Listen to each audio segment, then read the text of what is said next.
Mereka takut bangsa ini menjadi bangsa kokoh dan tegap. Mereka ingin bangsa Indonesia menjadi bangsa pemabuk. Janganlah kita menjadi antek dari bangsa lain, memporak-porandakan diri sendiri dan bangsanya. Menggelegar, Kang Deddy kembali berpidato dengan hebat. Kami yakini ini adalah pidato terbaik Kang Deddy, bahkan merupakan salah satu pidato terbaik dari seluruh pemimpin yang ada di dunia. Dalam pidato ini, Kang Deddy dengan lantang berani menyinggung seluruh pejabat yang ada di Indonesia yang hanya bisa berdiam diri saja. Negeri ini akan hancur manakala semua orang berdiam. Maka orang yang memegang kekuasaan harus menggunakan tangannya untuk merubah seluruh kemunkaran ini menjadi sebuah kebajikan. Kang Deddy juga dengan berani meminta kepada seluruh pejabat yang berwenang untuk dapat berani mengambil tindakan tegas dan benar. Problem anak-anak kita adalah mengkonsumsi tayangan yang bukan haknya di media sosial. Maka saya meminta peraturan pemerintah yang mengatur tentang itu segera dilaksanakan. Anak-anak di bawah umur tidak boleh mengakses media sosial yang bukan haknya. Dan KDM juga dengan lantang berani menyindir para pejabat yang hanya peduli dengan uang. Negeri ini sudah sesak dengan uang di kepalanya. Yang akhirnya apa? Pendidikan hanya menjadi ucapan dan tingkatan S1, S2, dan S3. Tapi pendidikan lupa ada nilai esensial yang harus dihidupkan dalam relung hati manusia. Pendidikan Indonesia adalah mewujudkan manusia Indonesia seutuhnya. Mewujudkan manusia Indonesia seutuhnya. Dalam falsafah Sunda disebutnya Pancawaluya. Cager, bager, bener, pinter, singer. Itulah falsafah pendidikan asasi. Bahkan Kang Deddy juga dengan lantang berani menyindir para elit yang bermental pengkhianat bangsa. Semua orang hanya memberikan pengamatan, analisis, kajian. Itulah metodologi yang dikembangkan bangsa ini. Tetapi tidak ada yang berani mengambil solusi, mengangkat mereka di sudut jalanan, dimasukkan ke barak, dididik secara militer, diarahkan menjadi anak-anak yang berguna. Kedisiplinan militer adalah harga mati bagi kemajuan bangsa, bukan musuh. Pandangan-pandangan buruk terhadap militer adalah pandangan-pandangan orang yang takut anak-anak Indonesia bangkit, yang takut anak-anak Indonesia mencapai kemajuan. Mereka takut bangsa ini menjadi bangsa kokoh dan tegap. Mereka ingin bangsa Indonesia menjadi bangsa pemabuk yang setiap hari mabuk akan ilmu pengetahuan, yang setiap hari bertengkar di TV, yang setiap hari bertengkar di medsos, sementara hamparan kekayaan alam diambil sama mereka. Janganlah kita menjadi antek dari bangsa lain, memporak-porandakan diri sendiri dan bangsanya dengan alasan pengetahuan, dengan alasan hak asasi manusia. Wah, luar biasa ya. Dan masih ada banyak lagi poin penting yang disampaikan oleh Kang Deddy. Baik, untuk lebih lengkap dan jelasnya, mari kita saksikan sama-sama pidato terbaru Kang Deddy. Assalamualaikum warahmatullahi wabarakatuh. Sampurasun. Yang paling berbahagia hari ini adalah orang tua.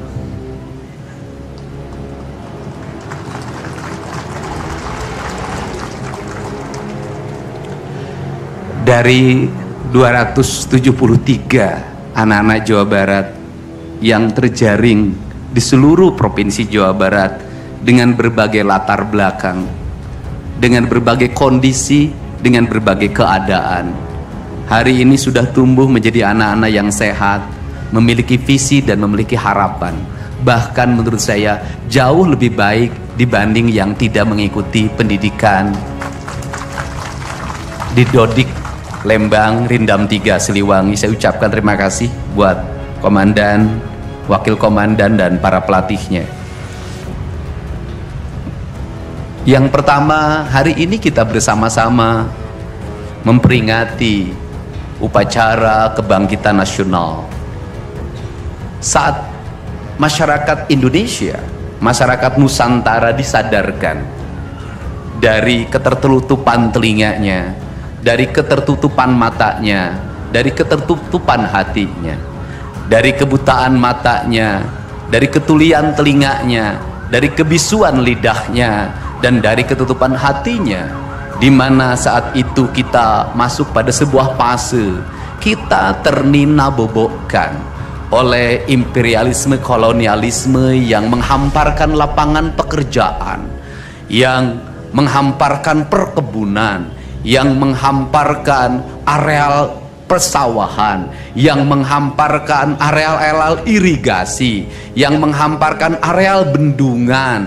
Tetapi mereka mengisi gedung sate ini, mereka mengisi gedung-gedung indah dan mewah di seluruh Nusantara. Tetapi gedung-gedung itu hanya memiliki hak mereka untuk melakukan pengelolaan keuangan, untuk melakukan pengelolaan kekuasaan, di mana seluruh hasil kekayaannya dinikmati oleh mereka dan dikirimkan ke negerinya, dan kemudian rakyat Indonesia hanya menjadi kuli dengan gaji yang terbatas. Dan beberapa orang Indonesia yang tunduk menjadi kaki tangannya, menikmati sebagian kekuasaannya, bahkan menikmati uang-uang yang seharusnya dibayarkan kepada para pekerja Indonesia yang lapar, yang hitam kelam terbakar, yang disebutnya sebagai rodi. Mereka mengambil hak-hak mereka dan dinikmati oleh mereka yang hari itu berkongsi dengan kolonialisme. Maka kesadaran itu tumbuh, lahirlah gerakan Budi Utomo, lahirlah gerakan Sumpah Pemuda, dan seluruh gerakan itu dimulai dengan sebuah kesadaran dan hilangnya rasa takut pada dirinya bahwa kita adalah pemilik hak dari negeri ini. Hari ini kita disadarkan pada sebuah peristiwa di mana kita sering buta mata kita, kita sering tuli telinga kita, dan kita sering gagu lidah kita ketika anak-anak kita berteriak di jalanan, mengusung sangkur, membawa celurit, saling berkejaran, darah menetes di setiap sudut kota, motor-motor dibakar, orang menjerit penuh rasa ketakutan. Kita hanya bisa diam. Ketika di sudut-sudut kota anak-anak kita menenggak ciu, ketika sudut-sudut kota anak-anak kita makan eksimer, ketika di sudut-sudut kota anak-anak kita makan minuman oplosan, mereka jatuh tersungkur, matanya merah penuh dengan rasa emosi, pulang ngamuk ke orang tuanya, kita hanya bisa diam. Ketika anak-anak kita menghabiskan waktu main game online sampai jam 4 pagi, tidak masuk sekolah, di rumah ngamuk, mengancam orang tuanya dengan pisau, menusuk kakeknya dengan sangkur, kita hanya bisa diam. Proses kita hanya dua, pidana dan penjarakan dalam penjara anak. Tetapi kita tidak pernah menyadari bahwa seluruh lorong-lorong kegelisahan mereka, seluruh hiruk pikuk jalanan tak membuat mereka nyaman. Sudut-sudut rumah menjadi neraka bagi kehidupan mereka. Lapang-lapang bola tergusur menjadi industri perumahan, pemukiman, dan pertokoan. Mereka kehilangan tempat bermain. Mereka kehilangan air yang jernih di sungai sehingga bisa mereka berenang. Mereka kehilangan gunung-gunung yang indah tempat mereka bercengkrama dengan alam. Mereka kehilangan sawah yang terhampar. Yang mereka lihat adalah kebisingan dan kebisingan. Bising di jalanan karena knalpotnya brong. Bising di rumah karena orang tuanya bertengkar. Maka mereka lari dalam lorong-lorong gelap. Digenggamnya handphone, diambilnya obat-obat terlarang, ditengaknya minuman dalam sebuah kelompok yang sama. Kita orang-orang yang terpinggirkan di rumah, kita orang-orang yang terpinggirkan di sekolah, guru-guru telunjuknya menunjuk pada wajahnya, tapi tak bisa memberikan solusi kegelisahan jiwanya. Semua orang hanya memberikan pengamatan, analisis, kajian. Itulah metodologi yang dikembangkan bangsa ini. Tetapi tidak ada yang berani mengambil solusi, mengangkat mereka di sudut jalanan, dimasukkan ke barak, dididik secara militer, diarahkan menjadi anak-anak yang berguna.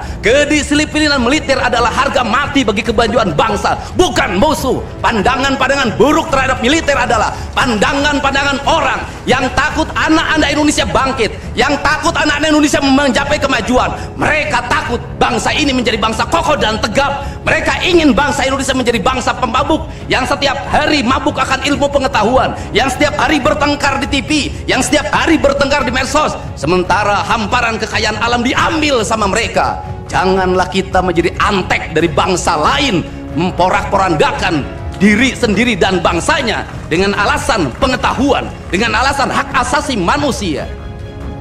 Anak membawa motor di bawah umur adalah pelanggaran hak anak. Kapan kita bertindak? Dan selama ini kita membiarkan Anak-anak nonton film tanpa didampingi oleh orang tua, itu adalah pelanggaran anak, dan kita tidak pernah bertindak. Anak-anak di bawah umur merokok, minum minuman keras, itu adalah pelanggaran hak anak. Semuanya kita berdiam. Anak-anak main game online, nonton tayangan-tayangan dewasa lewat media sosial, kita berdiam.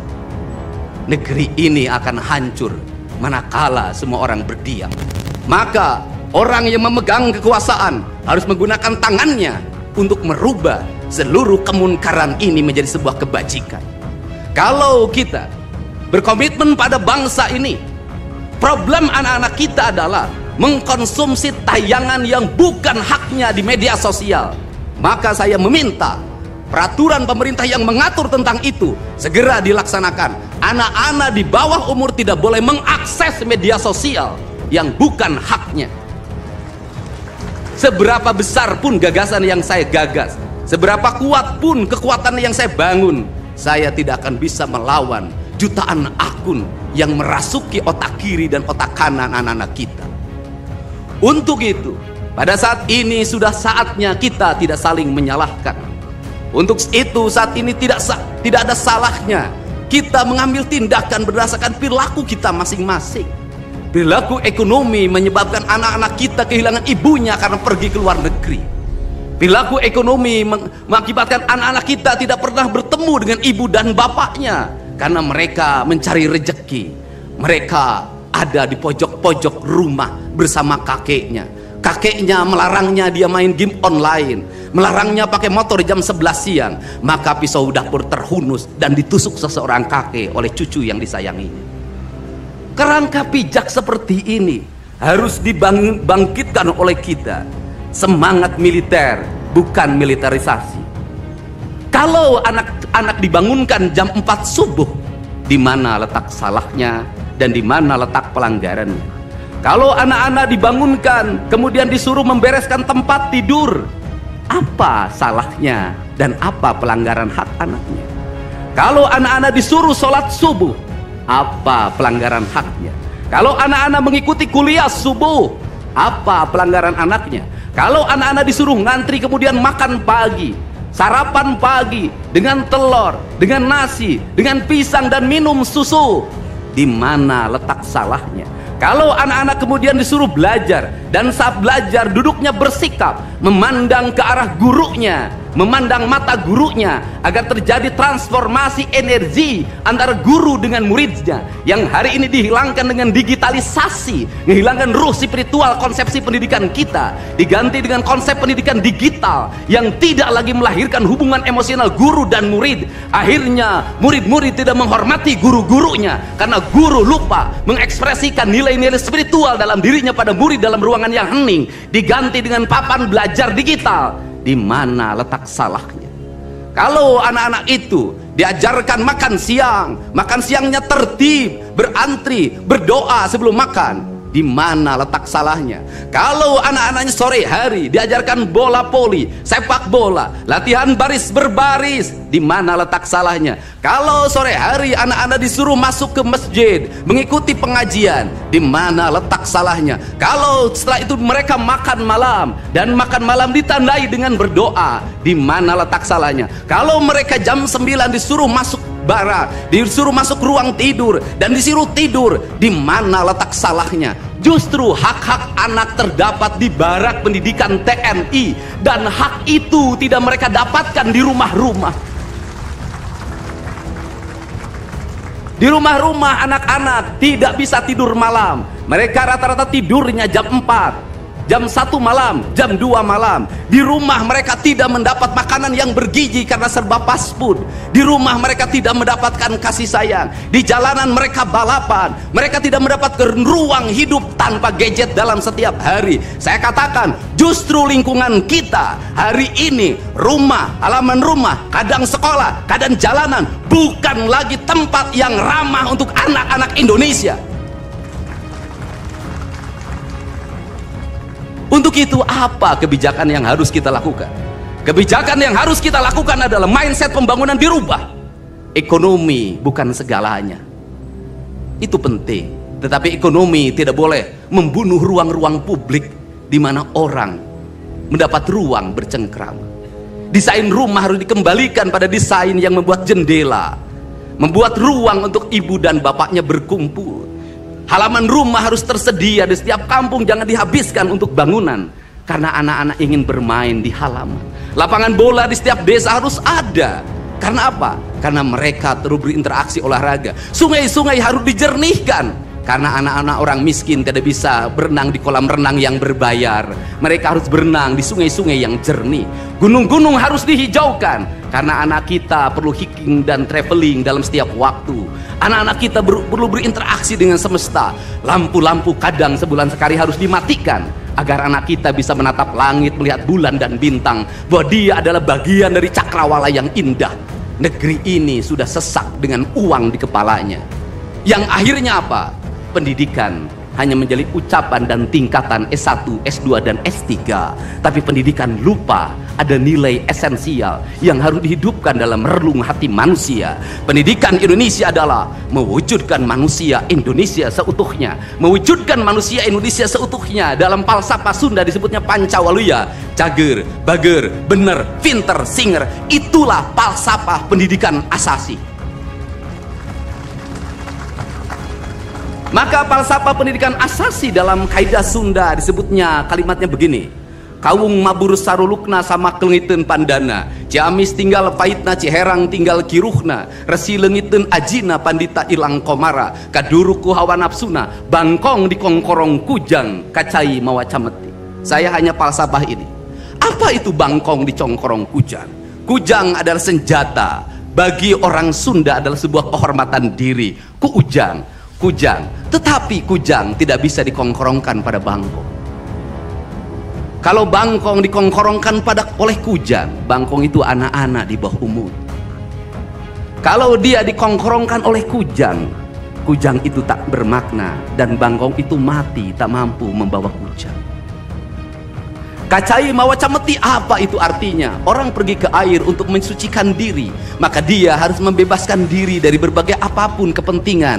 Dia ingin pasrah, dia ingin sumera, hirup ukur sasamperan, awak ukur sasampayan. Sariring dering dumadi sarengkak saparipola, la haula wala quwata illa billah. Maka dia tidak boleh membawa hawa nafsu. Ketika kita ingin memasuki abad ritual dan spiritualitas, maka tidak boleh ada kebencian, tidak boleh membawa senjata apapun, tidak boleh, maka kita berserah. Apa yang terjadi hari ini? Orang-orang yang setiap hari bicara tentang kesucian, lidahnya menyakiti orang lain, menusuk orang lain, membawa api peperangan pada saat orang menuju kesucian. Bahkan bisa jadi menghinakan orang lain itu dianggap bagian dari kesucian. Tidak ada anak nakal, tapi orang Sunda itu menyebutnya budak bangor. Budak bangor itu beda dengan nakal. Kenapa? Itu masa mereka menginjaki masa remaja menuju masa dewasa. Maka di hari kebangkitan nasional ini, pemerintah Provinsi Jawa Barat, sekolah yang hari ini berjalan, ada pendidikan karakter, ada bela negara, saya akan meresmikan menjadi Sekolah Kebangsaan Jawa Barat Istimewa. Sekolah Kebangsaan Jawa Barat Istimewa nanti akan dipusatkan di Dodik, Lembang, dan kalau ada lembaga pendidikan lainnya, kami juga akan menjadi kerjasama. Mereka yang bersekolah di situ bukan anak-anak yang tawuran, bukan anak-anak yang minum, bukan anak-anak korban dari ML, tetapi juga nanti anak-anak yang memiliki kemampuan akademik yang tinggi, anak-anak yang memiliki kemampuan pikiran yang tinggi. Dan seizin pimpinan DPRD Provinsi Jawa Barat, tahun ini kami akan memberikan beasiswa pada mahasiswa-mahasiswa yang kuliah di jurusan engineering, tetapi mereka harus mengikuti sekolah kebangsaan selama 1 bulan, agar uang yang diberikan oleh Provinsi Jawa Barat melahirkan nasionalisme-nasionalisme baru yang bisa membawa bangsa ini ke arah kemajuan. Dan saya mengucapkan terima kasih pada kalian semua yang membuat diri saya hari ini setiap hari berpikir. Ingat, doa yang terpancar ada 2. Saya tidak menyebut doa. Rintihan hati, bisikan hati ada 2. Ada yang berharap ini berhasil, dan ada yang berharap ini gagal. Siapa yang berharap ini berhasil? Mereka adalah kaum nasionalis yang mencintai bangsa ini. Siapa yang berharap ini gagal? Para nyinyir dan para pembenci yang menjadikan politik sebagai tujuan hidupnya, tanpa pernah bisa membedakan mana kepentingan politik dan mana kepentingan kebangsaan. Walaupun kebijakannya baik, karena beda dengan politiknya dia mengatakan buruk, dan walaupun kebijakannya buruk karena sama dengan politiknya dia katakan baik. Ini orang yang tidak punya spirit nasionalisme. Dia hidup mempertuhan politik dalam setiap waktu. Saya katakan, dia hidup mempertuhan politik dalam setiap waktu. Meskipun lidahnya berkata bertuhan pada Allah, tetapi hatinya dalam setiap hari hasud dan menjadikan politik sebagai tujuan hidup. Dan barangkali bisa dilihat dari seluruh rakyat Jawa Barat, karena ini tertransformasi lewat media televisi dan media digital, yang menjadi petugas upacara hari ini bukan pasukan paskibraka yang biasa kita pakai, tapi mereka adalah peserta didik sekolah kebangsaan Dodik Lembang Rindam 3 Siliwangi. Waktunya tidak lama, hanya 18 hari, tapi bisa dibentuk. Pertanyaannya adalah, di sekolah mereka bisa dibentuk seperti ini? Kalau di sekolah tidak dibentuk hari ini, maka pertanyaannya adalah, berarti sistem pendidikan nasional harus dievaluasi. Dan kalau misalnya yang di Jakarta mau menyalahkan, kan disahkannya di Jakarta. Kan anggaran yang triliunan disahkan di Jakarta. Kenapa anggaran yang triliunan ini tidak terevaluasi dalam setiap tahun? Saya katakan, sistem pendidikan yang di dalamnya angka-angka yang hanya orientasinya materi dan kepuasan dalam outcome dalam sistem pengelolaan keuangan tidak akan melahirkan apapun kecuali tumpukan kertas, software dan hardware.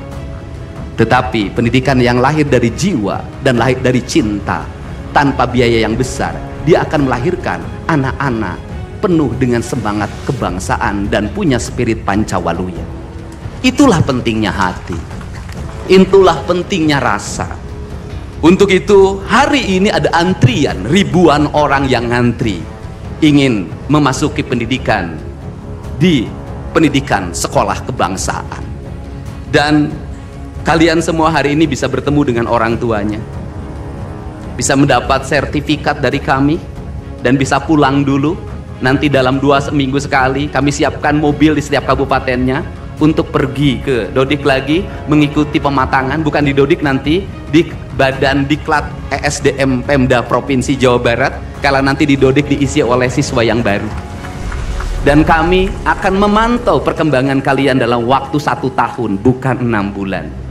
Dan saya sudah meminta kepada Dinas Kesbangpol, Dinas Pemuda Olahraga, di upacara peringatan 17 Agustus 1945 Pemda Provinsi Jawa Barat, seluruh pesertanya berasal dari siswa didik sekolah kebangsaan di Dodik Lembang. Kalian semua jadi petugas upacara Agustusan nanti. Jadi tidak usah repot lagi, ternyata bisa. Dan hari ini bisa kalian bahagia. Saya ngasih bonus untuk petugas upacara dari Dodik ini 25 juta untuk dibawa pulang ke rumahnya masing-masing. Dapat uang saku, makannya enak, tidurnya nyenyak, berubah mental, bajunya bagus, pulang dapat bonus, gratis lagi. Dan tentunya buat petugas yang lain juga kita siapkan 25 juta. Nanti ditanya lagi, itu duit dari mana? Ladang konten. Saya selalu ditanya, Pak Dedi duitnya dari mana ngonten? Habis itu dimasalahin lagi, gubernur konten. Lebih baik dari jadi gubernur konten, punya duit diberikan pada rakyat daripada gubernur molor. Bener nggak? Ya kan, daripada gubernur tidur, gubernur protokoler, gubernur ingin dihargai, gubernur menghabiskan anggaran jalan-jalan ke luar negeri, teu hayang teuing aya. Kang Dedi masuk gorong-gorong, ya sebentar lagi akan saya naik ke pesawat. Jadi Indonesia ini perlu mental yang kuat kalau ingin melakukan perbaikan. Kenapa? Harus kuat menghadapi kaum nyinyir. Dan biarkan yang nyinyir suruh sakit hati selamanya. Karena Jawa Barat akan terus mengalami peningkatan pembangunannya. Ini baru 3 bulan. 100 hari itu tanggal 30 Mei. 100 hari kepemimpinan saya. Belum 100 hari sudah banyak orang yang kepanasan. Apalagi 5 tahun. Dan saya ucapkan terima kasih. Ini upacara yang spesial. Kita dihadiri oleh Korps Pasukan Khusus. Tepuk tangan semuanya. Ada Kopassus, ada Kostrad, ada Marinir, ada istilahnya apa sekarang, Kopasgat. Kemudian ada infanteri, ada cavalry, kemudian ada pasukan angkatan laut, kemudian juga ada Brimob. Tepuk tangan semuanya, keren. Dan kalian semua, para peserta, ini yang keren-keren ini anak-anak kita ini. Anak-anak kita yang keren-keren ini, kamu tengok ke kanan, tengok kiri sambil minta sama Allah, besok kamu yang berseragam seperti mereka. Tepuk tangan kalian semuanya, semangat! Semangat! Semangat! Oke. Yang terakhir, ini buat Biro Umum. Ini harus dirubah, Pak. Pertama, ini tiang bendera menghalangi gedung sate. Benderanya nanti harus digeser ke sebelah sana. Dan nanti kalau upacara tidak menghadap ke sana, tapi dari sini menghadap ke sana. Agar panorama itunya tetap terlihat. Dan kalau di sana maka kebisingan kendaraan tidak akan terlalu mendominasi. Ini Feng Shui cara menata bangunan. Jadi saya dari tadi mandang gedung sate nggak bisa karena terpotong oleh tiang bendera. Dan nanti bagian protokoler itu masang podium nggak lurus ke tiangnya, agak mencong-mencong dikit. Maklum Pemda masih belum pakai rasa, masih pakai DPA. Yang penting di DPA-nya juga tidak melanggar. Nah ini saya ini orang estetik, dan di Pemda ini tidak pernah ada rapat untuk merumuskan ini. Cukup WA, Pak Sekda, Kesbangpol, Dinas Pendidikan, besok kita lakukan ini, anak-anak bajunya ini. Dan saya terima kasih buat PLT Dinas Pendidikan yang stresnya banyak, suaranya sampai hilang, saking takut. Luar biasa. Berdiri dong Kepala Dinas Pendidikan PLT. Di depan kamu pindah. Suaranya hilang.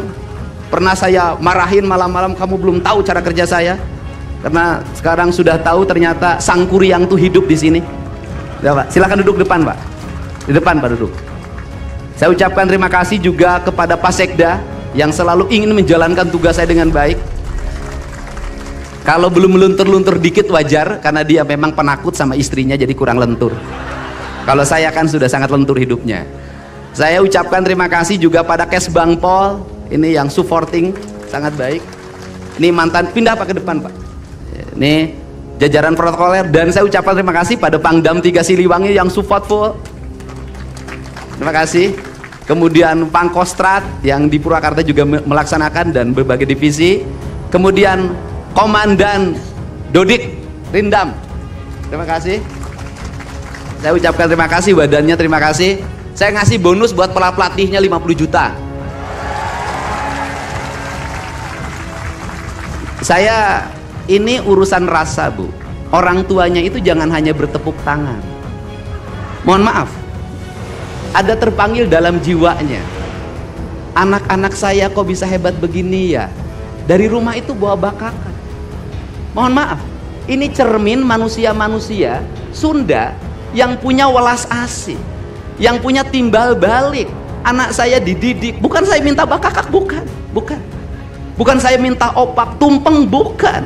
Penuh dengan welas asih, dengan cinta. Mudah-mudahan bakakak yang dibuat menjadi jalan bagi si Ujang menjadi orang hebat. Kenapa orang tua dulu melahirkan anak-anak hebat? Karena cinta rasa, bukan gratifikasi. Dia kenaikan kelas tidak bawa uang, dia bawa tumpeng buat gurunya, dia bawa bakakak buat gurunya, karena gurunya telah mendidik anak-anaknya dengan baik. Itu cinta, itu rasa, bukan gratifikasi. Kami berbuat baik pada orang tuanya Tapi orang tuanya juga harus punya rasa dan punya cinta demi anak-anaknya.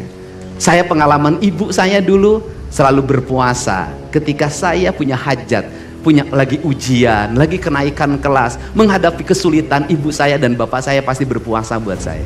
Saya minta ibu dan bapak, coba rajinlah berpuasa bagi anak-anaknya.